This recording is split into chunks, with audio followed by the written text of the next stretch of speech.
Welcome to the 17th lecture in the series Introduction to New Testament Textual Criticism. Let's begin with prayer.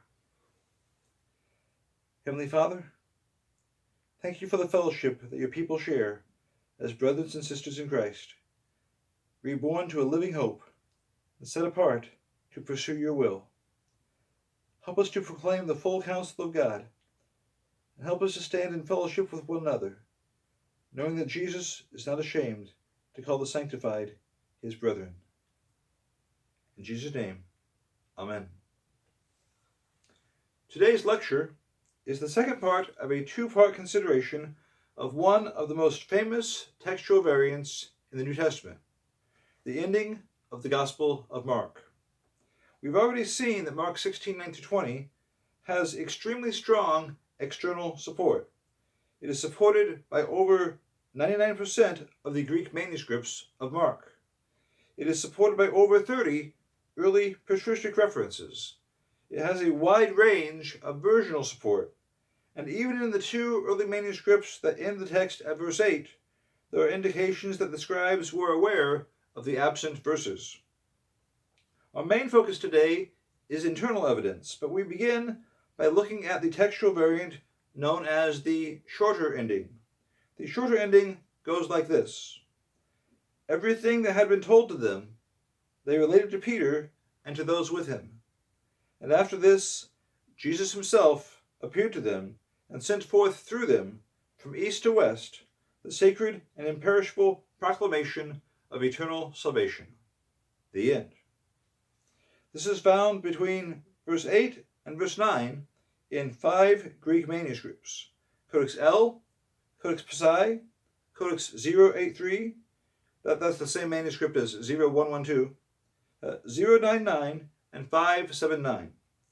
All the Greek manuscripts that attest to the shorter ending also support the inclusion of verses 9-20, although a few of them are damaged. Now, some of the Greek manuscripts that feature the shorter ending between verse 8 and verse 9 also feature notes that introduce each reading.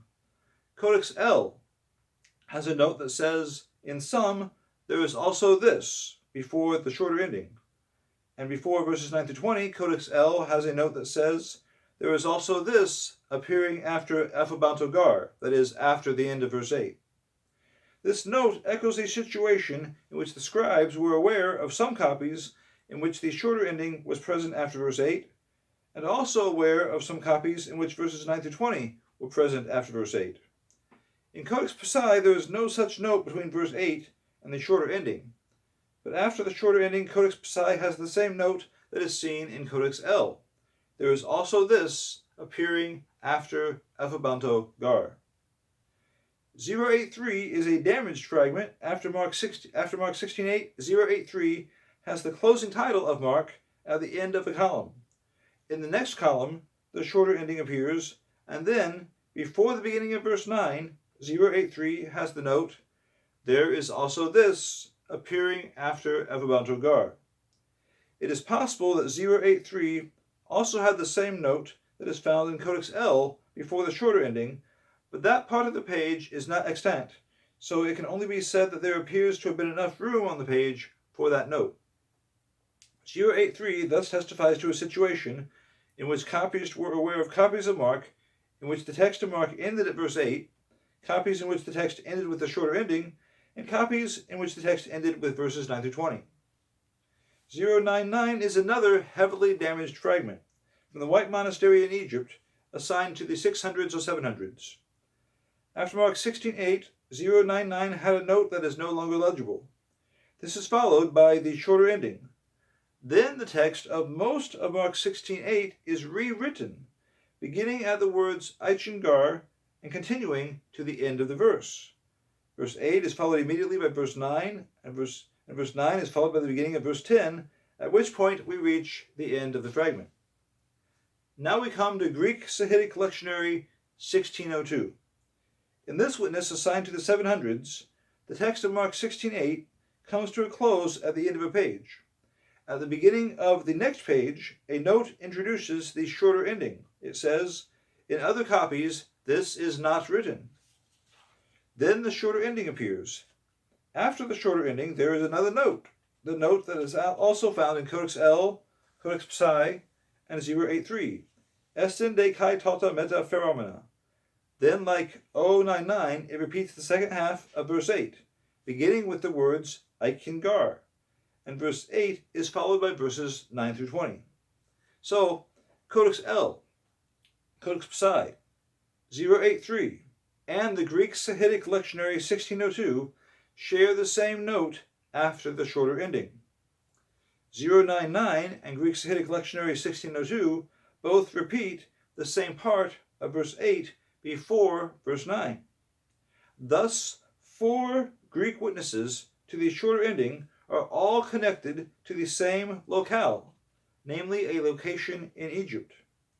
This leaves 2 minuscules, 579 and 274, as the only remaining Greek witnesses to the shorter ending. The text of Mark in 579 has Alexandrian characteristics, and it is known for featuring a rare method of dividing the Gospels text into segments that is shared by Codex Vaticanus. Even though 579 is from the 1200s, its testimony, in which the shorter ending follows verse 8, and the shorter ending is followed immediately on the next page by verses 9 through 20, does not take us away from the influence of a very narrow transmission line. Minuscule 274 is unique. It has Mark 16:9 through 20 in its text. Mark 16:9 begins on the same line where verse 8 ends. The shorter ending is featured at the bottom of the page like a footnote, with a column of 5 asterisks beside it. An asterisk beside the end of verse 8 in the text, or the asterisk off to the side, conveys that the shorter ending was seen in the text at that point. Thus, the Greek evidence points to Egypt as the locale where the shorter ending originated, and nothing points anywhere else. Versional evidence interlocks with this very well. The Old Latin Codex Bobbiensis, the only manuscript in which only the shorter ending is included after verse 8, almost certainly was produced in Egypt, written by a scribe who did not know Latin very well. The Boharic Arabic manuscript Huntington 17, made in 1174, has verses 9 through 20 in the text, and the shorter ending is in the margin. The Ethiopic version was closely considered by Bruce Metzger in 1980 in the course of a detailed essay in which he retracted the claim that some Ethiopic manuscripts of Mark do not include verses 9 through 20.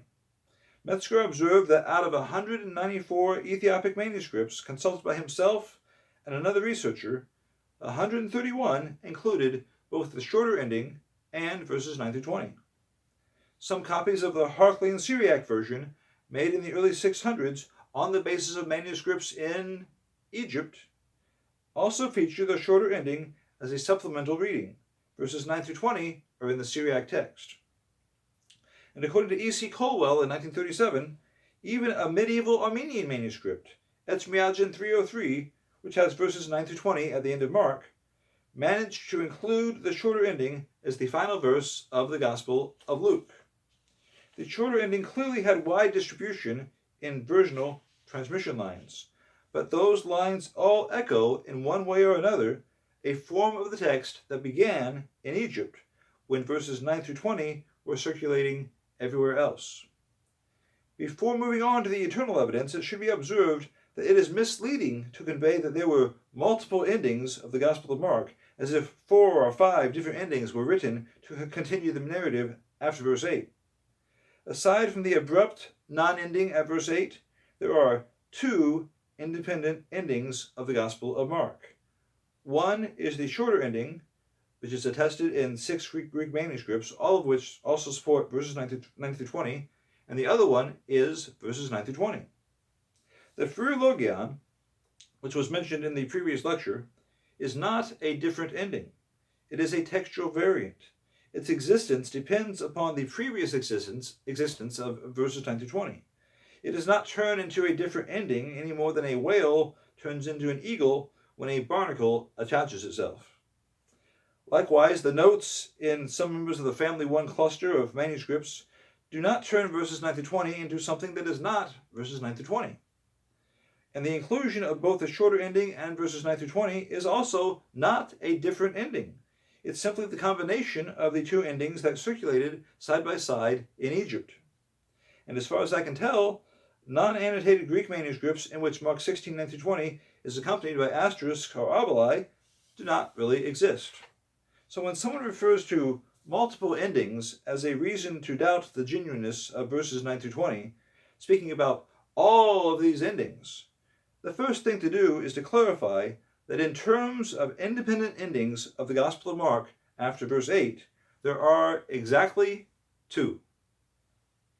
The shorter ending is routinely rejected, not only because its Greek support is very slight, late, and very, very isolated, but also, as Bruce Metzger observed, because it has a high percentage of non-Markan words, and a rhetorical tone that is totally different from the Gospel of Mark.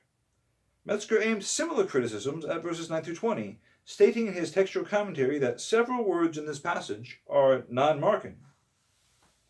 But Bruce Terry, in his online essay titled The Style of the Long Ending of Mark, observed that verses 9-20 have 16 such words, but also observed that in Mark 15:40 through 16:4, another 12-verse segment, there are 20 to 22 once-used words, depending on textual variants.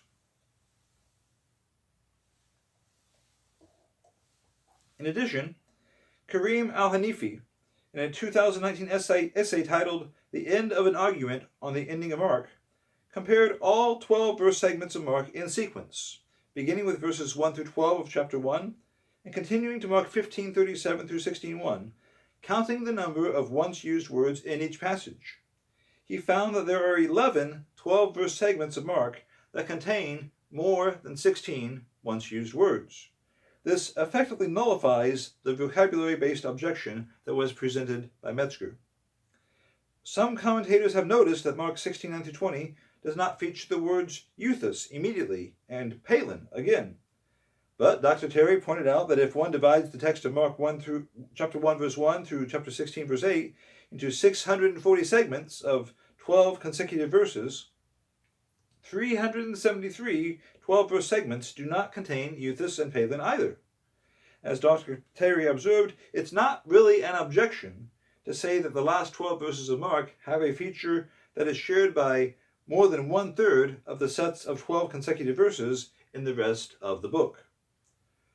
Dr. Terry also drew attention to internal features in Mark 16:9-20 that favor Markan authorship, such as 9 terms that are used by Mark more often or as often as they are used by other gospel writers.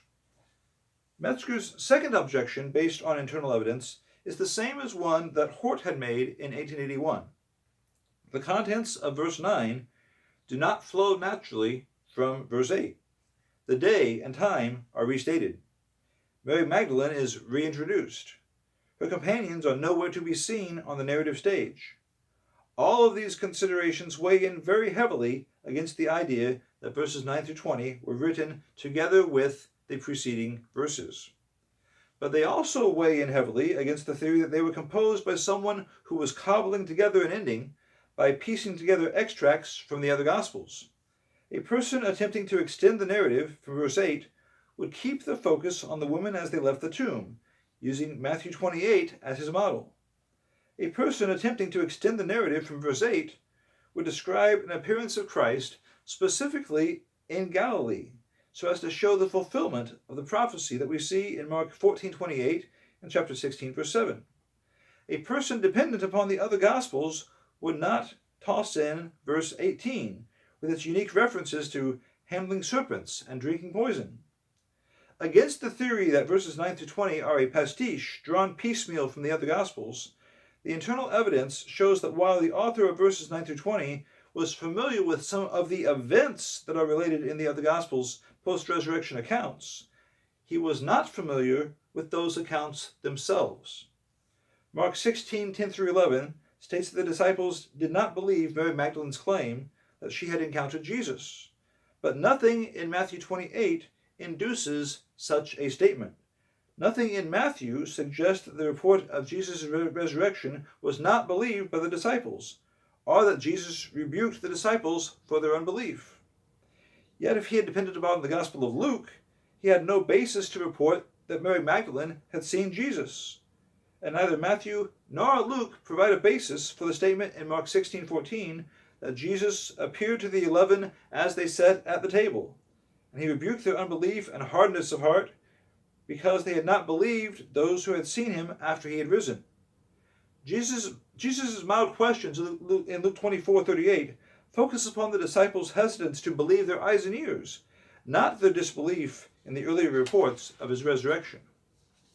In addition, the author of Mark 16:9-20 appears to be unaware of John 21. The last we see of Peter in Mark 14:72, he is weeping in remorse. In John 21, Peter is restored by Christ in Galilee, but this is not mentioned at all. Stylistic features of Mark 16:9-20 point toward the same conclusion. As Hort stated, a scribe or editor, finding the gospel manifestly incomplete and proceeding to conclude it in language of his own, would never have begun with the words which now stand in verse 9. Metzger likewise wrote that in view of the inconsistencies between verses 1 through 8 and verses 9 through 20, that is, in consideration of how they don't naturally fit together, it is unlikely that the long ending was composed ad hoc to fill up an obvious gap. That point should be considered alongside Hort's statement that Anastas Dei, the opening words of verse 9, reads excellently as the beginning of a comprehensive narrative, and that Mark 16:9 appears to be the initial sentence of a narrative which starts from the resurrection. One more piece of internal evidence needs to be considered: the incredibly abrupt ending of verse 8 with the word gar.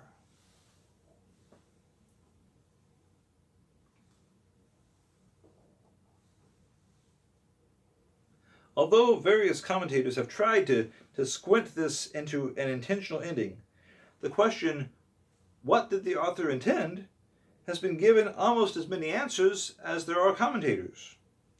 One attempt pictures the evangelist deliberately leaving his account open-ended, so as to invite the reader to ask, what will I do with Jesus without his post-resurrection appearances? As if reading about Jesus' post-resurrection appearances was just the same as experiencing the appearances themselves. The ending of verse 8 with gar simply does not look like an intentional ending. In other Greek literature, gar can end sentences, and in the speech given by Protagoras, gar is the last word of the speech. But in that speech, Protagoras is not presenting a puzzling cliffhanger. He's simply adding a point of clarification. Nor does the final detail of his speech convey that the characters to which he refers did not do something which he knows very well that they did. It's one thing to close a speech with a parenthetical remark. It is a very different thing to stop this narrative with the word gar, especially after recording a prophecy that Jesus will be seen in Galilee. In comparison, the ending of verse 8 at gar looks accidental. If the Gospel of Mark is all that its readers had to go on, the natural conclusion would be that the woman who left the tomb said nothing to anyone, because that is exactly what verse 8 says they did, or rather what they didn't do. But Matthew 28:8-9 plainly relates that the woman's fear did not prevent them from running to bring the news to the disciples.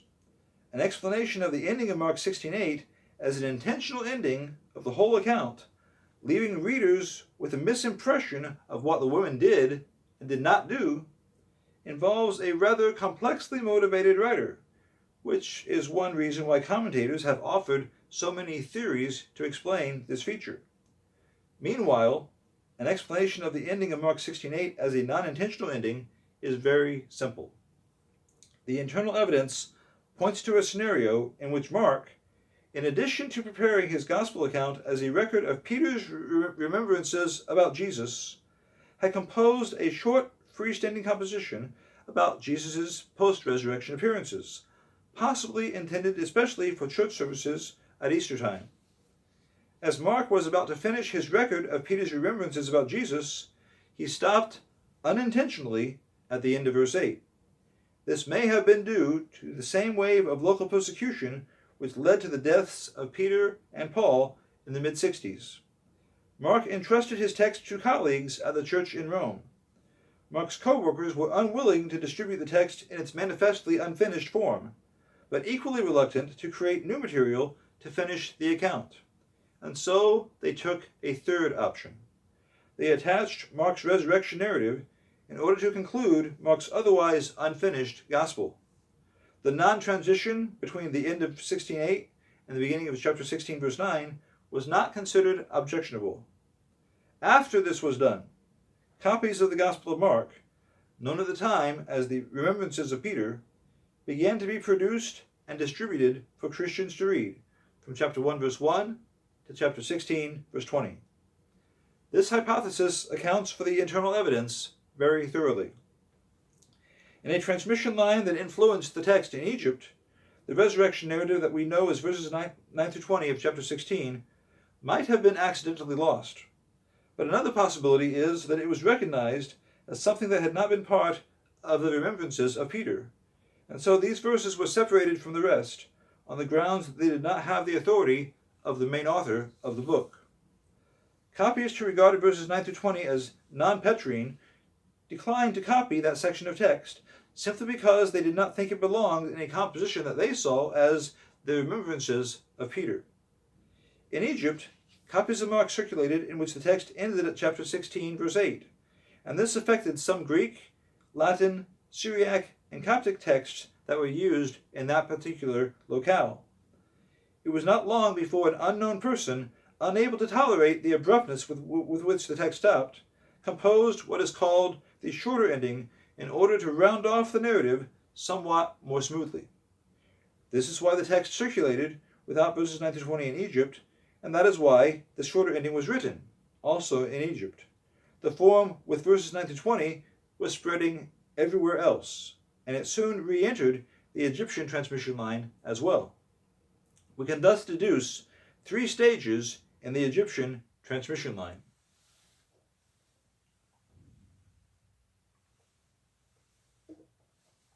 First, Vaticanus, Sinaiticus, the Sinaitic Syriac, and Sahidic Codex P. Palau Rebus in verse number 182 echo the text after verses 9 through 20 were removed, leaving the abruptly stopping text.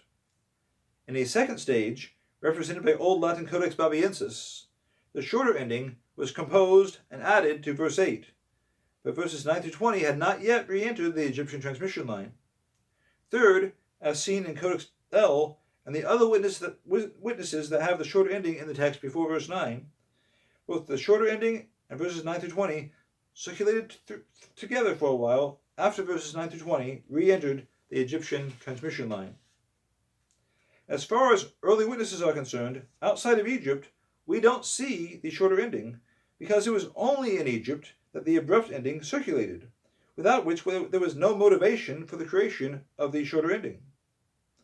Everywhere else in the Roman Empire, in Ireland, in Gaul, in Carthage, in Milan, in Ravenna, in Asia Minor, in Cyprus, in Israel, in Syria, and in Rome, the Gospel of Mark was circulating with verses 9 through 20.